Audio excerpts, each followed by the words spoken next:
Studio Delhi. हाँ उठवा में लाली लगा के, उठवा में लाली लगा के मारे सबके जान।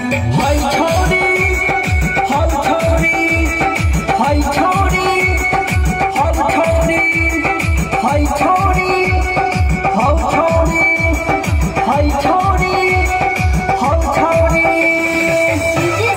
डीजे सली भड़सा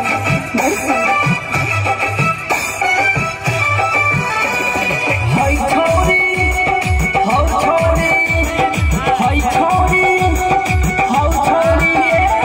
कारी कारी अखिया वाली गोल गोल लखिया वाली गलिया के दिल वाली दिल ले गइल। हले हले हंस गइल दिलवा में बस गइल। दहिया में गजब के दिल ले गइल। कारी कारी अखिया वाली गोल गोल लखिया वाली गलिया के दिल वाली दिल ले गइल। हले हले हंस गइल दिलवा में बस गइल। दहिया में गजब के दिल ले गइल। आए हाय हाय मारी जे कोनखी के नाही सनकी, मारी जे कोनखी के नाही सनकी। लइका बुढ़ो जवान हाय छोड़ी हाय छोड़ी हाय छोड़ी हाय छोड़ी हाय छोड़ी हाय छोड़ी हाय छोड़ी हाय छोड़ी।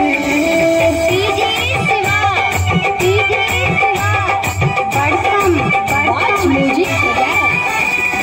हाय छोड़ी हाय छोड़ी हाय छोड़ी हाय छोड़ी। गोरे गोरे गाल वाली रेशमी बाल वाली चीज छोड़ी बड़ी जबरदस्त लागेले। जोरे जोरे फीता वाली ललकी दुपट्टा वाली देखही में छोड़ी बड़ी मस्त लागेले, बड़ी मस्त लागेले। गोरे गोरे गाल वाली रेशमी बाल वाली चीज छोड़ी बड़ी जबरदस्त लागेले। जोरे जोरे फीता वाली ललकी दुपट्टा वाली देखही में छोड़ी बड़ी मस्त लागेले। हाय हाय हाय एकरे चचर में मुकेश मुरारी, एकरे चचर में ओढ़ेश मुरारी भइल बारे परेशान।